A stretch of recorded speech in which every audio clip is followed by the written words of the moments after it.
Tirania de Aço Capítulo 205 A rendição dos bávaros após a batalha nos campos fora da cidade de Viena. O general bávaro que liderava as forças na Áustria não estava mais ansioso para lutar contra Berengário e o poder avassalador de seus exércitos, pois isso significava morte certa. Enquanto Berengário se aproximava cada vez mais dos portões de Viena, o general bávaro discutia com seus comandantes restantes sobre o melhor curso de ação. Um grupo de nobres bávaros estava atualmente discutindo sobre suas opções. Um homem, em particular, era alto e robusto e expressava seus pensamentos de maneira ruidosa. Devemos defender a capital com tudo o que temos. Sangramos demais para aceitar a derrota. Se Viena voltar ao controle dos austríacos, então faremos com que o comandante inimigo morra conosco. No entanto, depois de proferir seu discurso apaixonado, o senhor descobriu que nenhuma única pessoa na sala concordava com sua opinião. Em vez disso, ele foi instantaneamente castigado por outro nobre que parecia ser exatamente o oposto do Lorde alto e forte na aparência. Este fraco e manso visconde rapidamente respondeu: você enlouqueceu? Nosso exército foi derrotado, nós até retiramos todas as nossas forças dos condados do sul para esta batalha, e as armas ímpias de Berengário nos esmagaram completamente. Esta é uma guerra que não pode ser vencida. Sugiro que nos rendamos. Berengário é conhecido por mostrar misericórdia para aqueles que voluntariamente se submetem à sua vontade. É o melhor caminho para escapar com nossas vidas. No entanto, o outro nobre temia as consequências de tais ações e, como tal, apontou suas preocupações na primeira oportunidade. Você acredita que o Duque de Eger será misericordioso se rendermos Viena e retirarmos todas as nossas forças das terras austríacas? Saia lutando. Os dois nobres continuaram a brigar entre si enquanto o atual general de todas as forças bávaras na Áustria ouvia as opiniões de seus vários comandantes enquanto pensava profundamente. Ele não sabia o melhor curso de ação, mas as chances de sobrevivência eram muito maiores recuando. Eles já haviam perdido muitos homens para manter a Áustria, mesmo que defendessem com sucesso Viena. Eventualmente, o debate chegou ao ponto em que os dois nobres estavam prestes a entrar em conflito um com o outro, e assim o general bávaro falou sobre a decisão que havia tomado. Levantem a bandeira branca. Quando Berengário chegar a Viena, negociarei uma passagem segura para todos os bávaros em terras austríacas, de volta à Baviera. A guerra está perdida, e assumo total responsabilidade por nossa rendição. Ao ouvir que o general aceitaria a culpa por sua perda monumental, os outros nobres instantaneamente suspiraram de alívio. Como tal, eles eram muito mais amigáveis com a ideia de recuar para Baviera. Com isso, a reunião foi encerrada, e os comandantes definiram a tarefa para os poucos defensores que restaram na cidade para levantar a bandeira branca. Demorou alguns dias para Berengário chegar a Viena depois de sua vitória fora da cidade, principalmente porque ele teve que reunir todo o equipamento e corpos de seus soldados mortos. Berengar nunca deixaria uma tecnologia tão valiosa para ser eliminada e submetida à engenharia reversa. Como tal, ele passou o tempo para recuperar o que foi perdido após cada batalha. Mais importante, ele recuperou os corpos de seu próprio soldado para que pudessem ter um enterro adequado no Tirol. Ao chegar às portas de Viena, Berengário ficou bastante chocado ao ver a bandeira branca ser hasteada. Seu desempenho impressionante no campo de batalha e seus assassinatos dos comandantes inimigos assustaram os bávaros a ponto de negociar a rendição. Claro, Berengário nunca permitiria uma paz branca. Ele forçaria o general bávaro a assinar um acordo de paz fortemente punitivo que forçaria a severas estipulações sobre os bávaros por seus crimes contra o povo austríaco. Se o Duque de Eger não aceitasse tais termos que seu general assinaria, daria a Berengário mais um casus belli válido para invadir a Baviera quando ele estivesse pronto para fazê-lo. Claro, levaria alguns anos antes que ele pudesse assegurar seu reinado na Áustria e estabilizar a situação. Ele também esperava alguma reação papal nos próximos anos em resposta à sua rápida ascensão ao poder. Assim, ele não expandiria ainda mais seu território até que todos os problemas internos e externos fossem resolvidos. Berengário deu rapidamente uma ordem a Arnulfo enquanto ele olhava para a bandeira branca esvoaçando brilhantemente no céu azul claro acima das poderosas muralhas da cidade de Viena. Traga-me minha bandeira branca. Vamos forçar esses bávaros a pagar um preço exorbitante por seus crimes na Áustria. É hora de algumas negociações agressivas. Arnulfo assentiu rapidamente e deu ordem para que as tropas fossem buscar a bandeira branca. Depois de fazê-lo, foi levado para Berengário, onde ele o segurou e partiu com seu exército, que consistia nele mesmo, Arnulfo, vários de seus comandantes e as tropas necessárias para garantir sua segurança, todos os quais eram granadeiros endurecidos pela batalha. Vendo que Berengário e seu exército estavam cavalgando com uma bandeira branca, os portões de Viena se abriram, e o general bávaro partiu com seu exército, onde encontrariam as forças tirolesas no meio termo entre o exército de Berengário e os defensores da cidade. Depois de chegar a um meio termo, as duas partes fincaram suas bandeiras brancas no chão e começaram a negociar os termos de rendição dos bávaros. O general bávaro foi o primeiro a dizer o que pensava ao ver Berengário em carne e osso. Eu sou o conde Konrad von Roth, suponho que você seja o lendário conde Berengar von Kufstein. Berengário sorriu enquanto acenava com a cabeça antes de responder à pergunta do homem. Um prazer conhecê-lo. O tom de Berengário era abertamente sarcástico, a ponto de Konrad apenas revirar os olhos ao ouvi-lo e começar a declarar suas intenções. Como marechal das forças bávaras na Áustria, declaro minha intenção de me render a você, conde Berengar von Kufstein, sob as condições de que todos os soldados bávaros deixados em terras austríacas tenham passagem segura de volta à nossa pátria. Os lábios de Berengário começaram a se curvar maldosamente ao ouvir isso, e assim ele começou sua intensa negociação. Eu permitirei isso sob a condição de que as reparações sejam pagas pelos danos causados à Áustria por seus exércitos e que o reino da Baviera e sua autoridade reinante jurem por Deus não invadir nossas terras por pelo menos mais 5 anos. O rosto do general se contraiu ao ouvir esses termos. Ele não tinha autoridade para estabelecer essas concessões por conta própria. Elas teriam que ser levadas ao Duque de Ager para fazê-lo, mas estando ciente da personalidade de Berengário, se ele não aceitasse algumas concessões, então ele e seus homens não seriam autorizados a voltar para casa vivo. Assim, o máximo que podia fazer era concordar com esses termos e esperar que o Duque de Ager os honrasse. Como tal, o homem suspirou pesadamente antes de abordar o ponto de reparações. Quanto você deseja ser pago?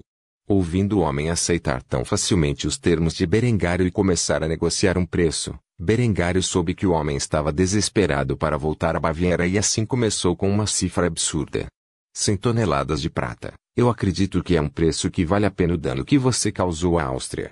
Você pode pagar em prestações em 5 anos, se necessário. Toda a intenção de Berengário não era receber pagamento ou garantir um acordo de paz, mas dar-lhe uma justificativa esmagadora para sua futura invasão da Baviera.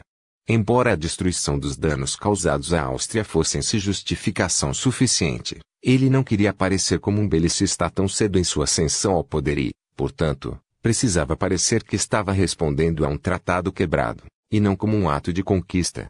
Quando o general bávaro ouviu uma exigência tão irracional, seu queixo quase caiu. Não havia como a Baviera pagar tais reparações. 100 toneladas eram 200.000 libras. Esse peso em prata era uma figura astronômica. Como tal, ele rapidamente começou a debater com Berengário sobre a figura que ele citou. No máximo, podemos comprar 10 toneladas. 100 é simplesmente irracional. Berengário zombou da tática de negociação do homem e, em vez disso, o criticou. Você massacrou a população da Áustria e devastou suas terras por meio de táticas de terra arrasada. A quantidade de tempo e dinheiro necessários para reparar os danos está próxima da cifra que mencionei. Ou você concorda com meus termos ou eu vou sitiar para esta cidade e cada forte que seu povo ainda ocupa, matando todos os bávaros que encontro. A voz de Berengário se elevou a um estado cheio de fúria, e assim seu tom assustou muito o general bávaro. Esse era o resultado que ele mais temia. Ainda havia milhares de bávaros na Áustria, e eles já haviam perdido a maioria dos 50.000 homens enviados para a região. Tal perda foi monumental nesta época, pois esgotou significativamente a capacidade da Baviera de aumentar a renda.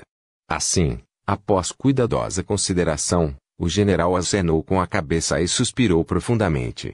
Tudo bem, sob esses termos eu conde Konrad von Roth me rendo a você, conde Berengar von Kufstein. Ambos os homens sabiam em seus corações que este acordo não seria honrado e que a guerra acabaria por estourar novamente, mas o que isso conseguiu fazer foi garantir a segurança dos bávaros de volta à sua terra natal para se concentrar em seus inimigos ao norte e ganhar tempo suficiente para Berengário para estabilizar seu governo em toda a Áustria. Assim, ambos ficaram felizes com o arranjo. Depois de ouvir o homem aceitar seus termos, Berengário sorriu antes de declarar que a guerra estava oficialmente encerrada. Muito bem, você tem no máximo 3 meses para se retirar totalmente das terras austríacas. Se você permanecer mais tempo, consideraremos o tratado violado e a luta será retomada. Eu prometo a você, se tal ocasião acontecer, nenhum único bávaro na Áustria sobreviveria à minha ira. Conrad assentiu com a cabeça e prometeu a Berengário: eu prometo a você, não haverá bávaros restantes dentro das fronteiras da Áustria até a data de saída que você deu. Depois de ouvir isso, Berengário sorriu antes de dizer uma última coisa. Bom, vou deixá-lo sozinho, por enquanto. Você deve ter muitas coisas para administrar se quiser se retirar da Áustria. Adeus. Ao longo de toda esta troca, um escriba havia escrito o tratado e recebido assinaturas de ambos os homens. Quando foi totalmente assinado um acordo, Berengário saiu do campo, com sua cópia do acordo em suas mãos. Quanto ao general bávaro, ele colocou uma fachada e sorriu para Berengário ao deixar o campo e retornar ao seu exército. Foi só depois de Berengar ter saído do alcance da voz que Conrad expressou suas preocupações a seus comandantes próximos.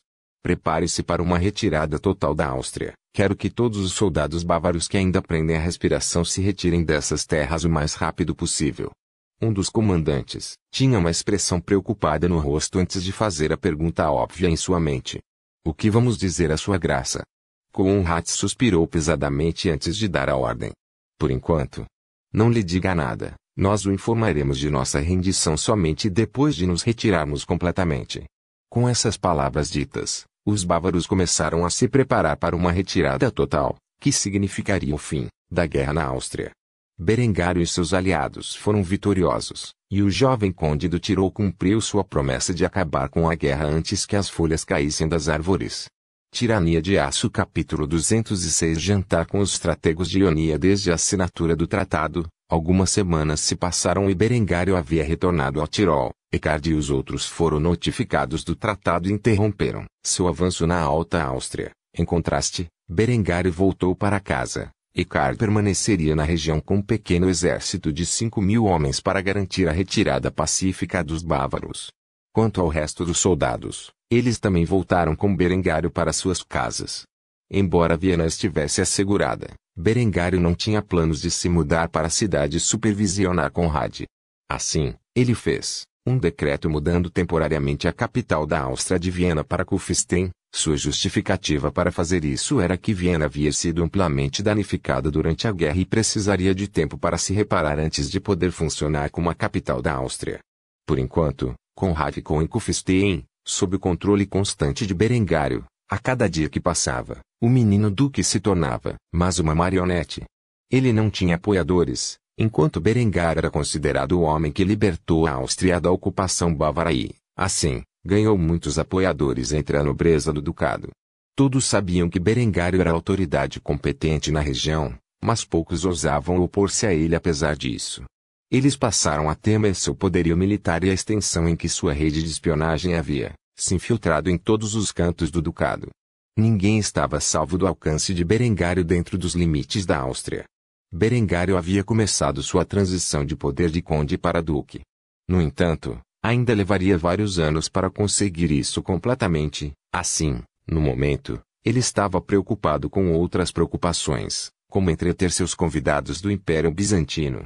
Os estrategos, aretas maníacas, tinham optado por visitar Kufstein mais uma vez agora que a Áustria estava segura para viajar e, portanto, estava sentado à mesa de jantar de Berengário, onde Berengário, Linde, Conrad e Henrietta estavam comendo ao lado do nobre do Oriente.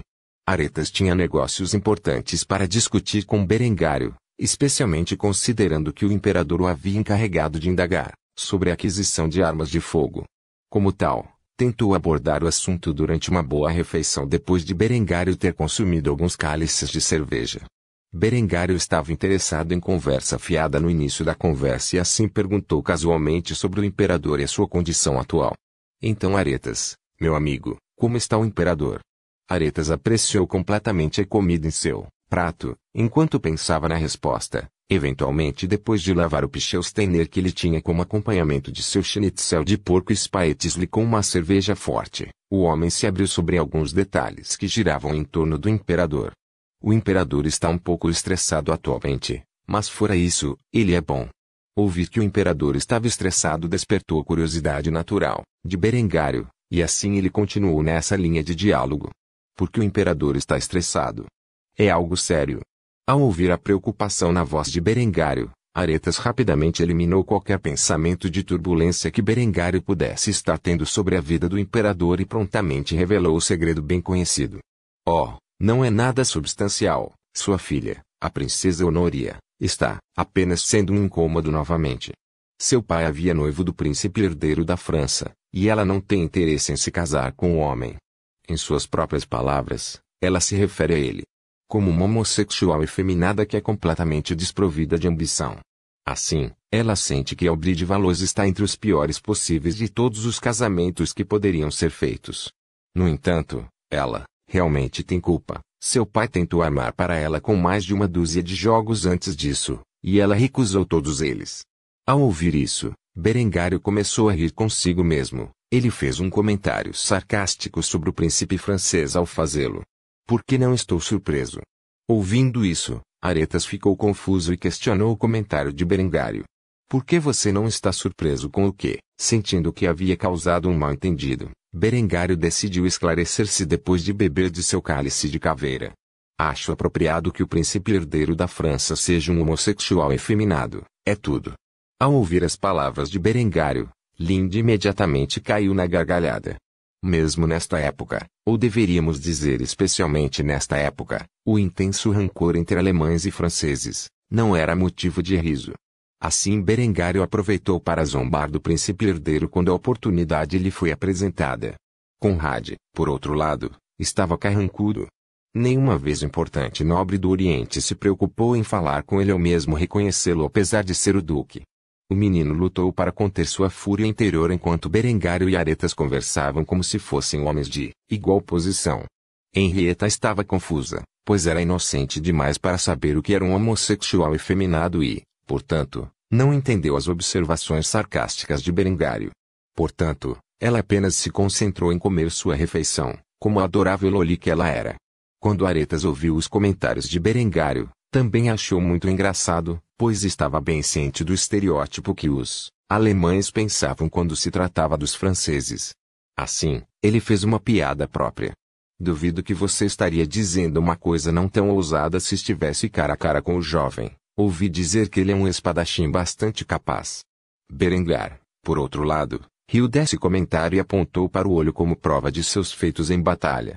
O último espadachim capaz com quem duelei tirou meu olho direito. No entanto, consegui tirar a vida dele. Não temo um príncipe francês mesquinho. Eu diria com prazer na cara dele o que penso dele. Se ele tiver um problema com ela, ele pode provar o poder da minha pistola de pederneira. Ouvir Berengário mencionar suas armas de fogo trouxe uma sensação de prazer ao rosto de Aretas. A conversa naturalmente tinha ido nessa direção, permitindo-lhe perguntar sobre a compra de tais armas. Como tal, ele aproveitou esta oportunidade e fez a pergunta em sua mente. Falando nisso, o imperador pediu pessoalmente que eu perguntasse sobre a possibilidade de comprar essas armas de você. Eu sei que é um tiro no escuro, mas há alguma maneira de você me vender algumas dessas chamadas pederneiras? Berengário imediatamente balançou a cabeça em negação, o que imediatamente derrubou o ânimo de Aretas. No entanto, as palavras que vieram a seguir chocaram o homem, pois ele não as esperava. Eu não posso lhe vender pederneiras, isso é simplesmente inaceitável. No entanto, eu tenho um projeto de protótipo que posso construir para você. Eu o chamo de arquebuse. Pode não ser tão excepcional quanto minhas armas, mas eu prometo a você que é melhor do que qualquer outra coisa que você encontrará no mundo. Já fazia algum tempo que Berengar pensava em vender o arcabuz de Matlock primitivo para seus amigos no Oriente, na tentativa de bajular ainda mais seus favores. As razões para isso eram duas. Em primeiro lugar, tal arma não representava uma ameaça significativa para suas forças. Era pesado, embora portátil, e tinha alcance mínimo. Também era, significativamente menos potente que um mosquete e não podia perfurar a armadura de seu soldado com um único tiro. A outra razão era mais importante do que esta. Com sua rápida expansão de poder, pode-se certamente dizer que seu armamento avançado foi o principal responsável por isso. Assim, não demoraria muito para que o interesse por armas de fogo se tornasse a norma, e outros países tentassem replicar seu sucesso. Pode-se dizer que Berengário acelerou o interesse e o desenvolvimento das armas de fogo desde seu curso natural. Outros países podem já estar experimentando melhorias sobre o canhão de mão por causa do poder que os exércitos de Berengário exibiam. Assim, ele queria aproveitar isso para introduzir o arcabo como braço padrão para seus potenciais aliados, permitindo-lhe acumular grande riqueza com seu comércio e expandir o poder bizantino para que ele não precisasse se preocupar com alguma forma de incursão islâmica na Europa. Como os otomanos fizeram após a queda de Constantinopla na linha do tempo de sua antiga vida.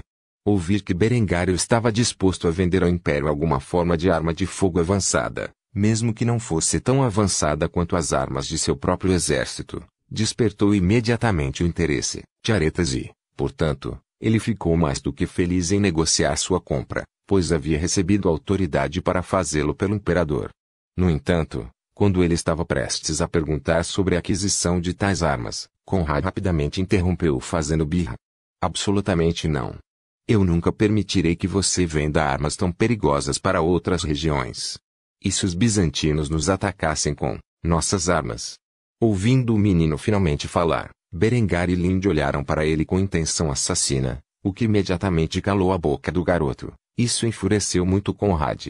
No entanto, as seguintes palavras de Berengário adicionaram ainda mais insulto e injúria.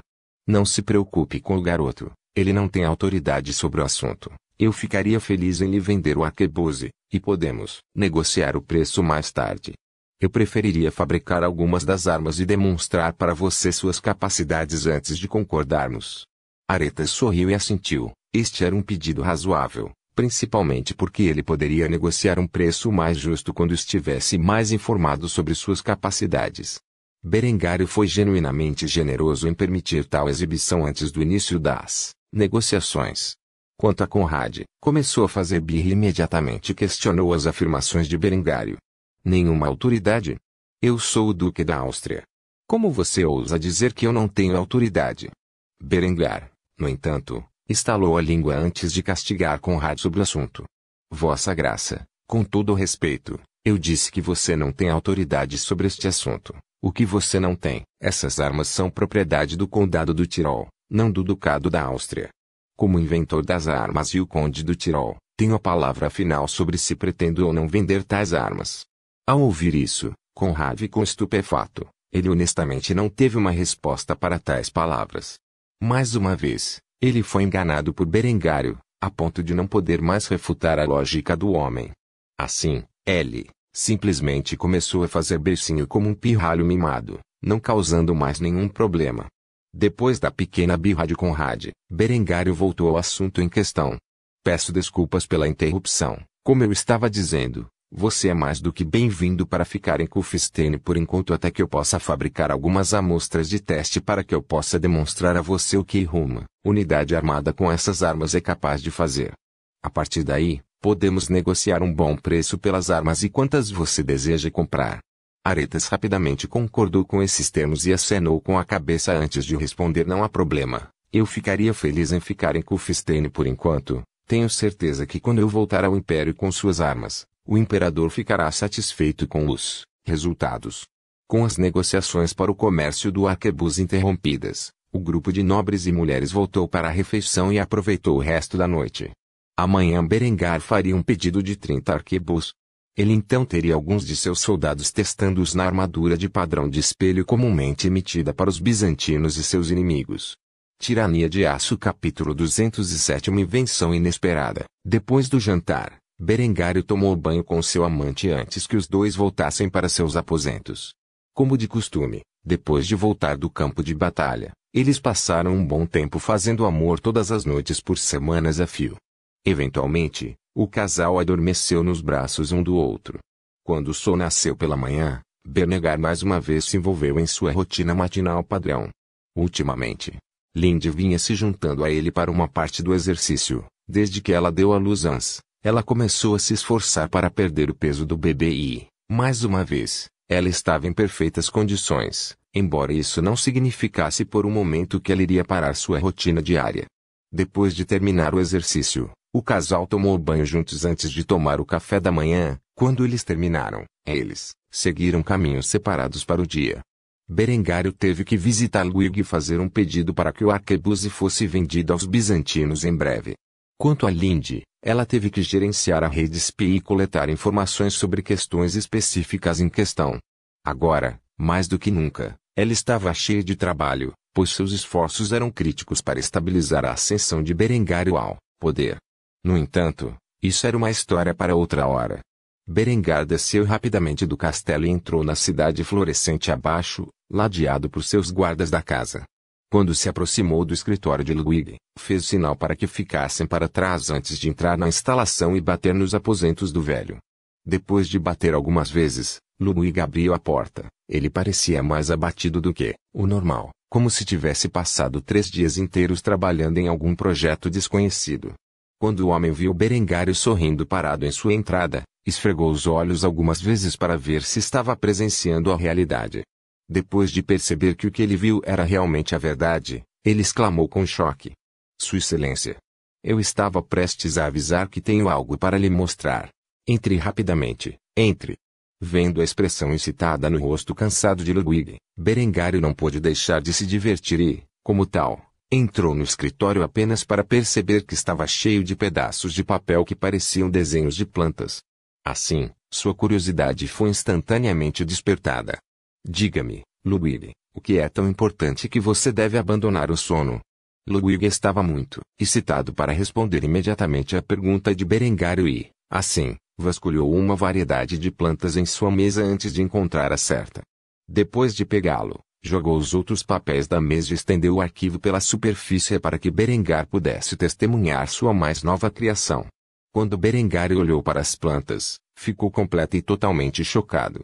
Ele sabia exatamente o que era essa arma e ficou surpreso que alguém pudesse projetar uma coisa dessas nesta época. Ludwig havia adotado os conceitos de Berengário e, com mais educação e experimentação, havia projetado uma arma de tiro por conta própria. A metralhadora era uma arma da vida anterior de Berengário, apenas 2 foram fabricados.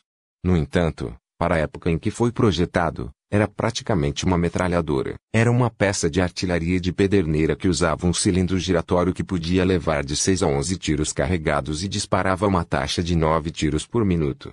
Pode-se pensar que não é muito, mas em uma época em que levava 30 segundos ou mais para recarregar um canhão padrão e 20 segundos ou mais para recarregar um único mosquete, isso era uma enorme vantagem. Mais importante ainda, poderia ser carregado com uma bola sólida, ou uma forma de tiro de vasilha que continha um total de 16 balas de mosquete por rodada, permitindo que os exércitos de Berengário lancem balas de mosquete em formações de infantaria a uma distância decente, com uma cadência de tiro muito maior do que o tiro de vasilha tradicional usado em seus canhões. Berengar ficou surpreso que Ludwig pudesse projetar uma maravilha de engenharia de armas e olhou para o homem com respeito recém-descoberto. Vendo como Berengário o encarava, Ludwig decidiu explicar sua criação e como veio a inventá-la. Sua Excelência, enquanto você estava na guerra, fiquei terrivelmente bêbado e tive um súbito acesso de inspiração. Depois de ficar sóbrio no dia seguinte, pensei na minha ideia e percebi que era totalmente viável. Meu processo de pensamento é: e se eu pudesse projetar um canhão que funcionasse de forma semelhante às suas pederneiras giratórias? Eu o chamo de Schmidt-Gun por causa do meu nome de família. O que você acha? Berengário ficou sem palavras. Essa arma era algo que não deveria existir nesta linha do tempo. Apenas alguém como ele que reencarnou no mundo com conhecimento futuro deveria ser capaz de conceber um armamento tão avançado e, no entanto, Ludwig inventou do zero vagamente baseado nos princípios do equipamento existente que Berengar tinha desenvolvido. Foi realmente surpreendente. Berengário não podia estar mais orgulhoso do homem que colocou à frente do seu distrito industrial e sorriu fervorosamente para Ludwig antes de lhe dar um tapinha no ombro. Ludwig, meu amigo, você acabou de ganhar um título de cavaleiro. Ao ouvir as palavras de Berengário, Ludwig ficou chocado. Ele sabia com as reformas políticas e militares de Berengário que os cavaleiros estavam rapidamente se tornando uma posição cerimonial de baixa nobreza. Mas nunca em 1 milhão de anos ele pensou que uma recompensa tão prestigiosa cairia em suas mãos. A essa altura, Ludwig era extraordinariamente rico como chefe do distrito industrial de Kufstein, mas não podia comprar um título de nobreza. Em particular, Berengário pretendia introduzir o grau de baronete para membros do povo que serviam excepcionalmente seu estado. Assim, eles foram classificados acima dos cavaleiros, mas abaixo dos lordes padrão. Até agora, Berengário não havia encontrado um plebeu digno de tal título, mas com esta invenção revolucionária de Ludwig, ele finalmente poderia apresentá-la à sua nobre hierarquia. Ao ouvir tais elogios de seu suzerano, as lágrimas começaram a inundar os olhos do velho enquanto ele agradecia a Berengário pela recompensa. Sua Excelência, obrigado. Berengar apenas balançou a cabeça e respondeu à apreciação de Berengário. Não me agradeça, você mereceu. Seu mérito é inigualável entre a população comum. Depois de alguns momentos, para se recompor, Ludwig finalmente percebeu que Berengário veio aqui por um motivo diferente e, assim, começou a perguntar sobre os detalhes. Sua Excelência, por que você está aqui? Foi só agora que Berengário se lembrou de suas intenções originais ao chegar e, como tal, colocou cuidadosamente as plantas de Ludwig nas mãos do homem antes de colocar as suas sobre a mesa. O design é muito mais simples do que a pederneira e não tão eficaz. No entanto, espero que este arquebuse possa ser produzido para que eu possa vendê-los ao exército bizantino. Vendo um design tão simplista na mesa, Ludwig sorriu ansiosamente antes de perguntar o pensamento em sua mente. De quantos você precisa e quando? Berengário não hesitou em declarar o seu pedido. De preferência a 30, e o mais rápido possível. Preciso demonstrar sua eficácia ao representante bizantino. Ludwig coçou a barba por um momento enquanto pensava em quanto tempo levaria. Por fim, respondeu à pergunta de Berengário com um sorriso cheio de dentes. Dê-me uma semana, eu preciso montar uma nova linha de produção para esses arquebuse como você chama. Até lá, devemos ser capazes de produzi-los regularmente. Berengário sorriu e acenou com a cabeça antes de retornar às plantas que Ludwig havia feito. Estabeleça uma linha de produção para as armas Schmidt também. Eu quero o máximo que você puder colocar em campo. Essas armas serão uma força a ser reconhecida no campo de batalha.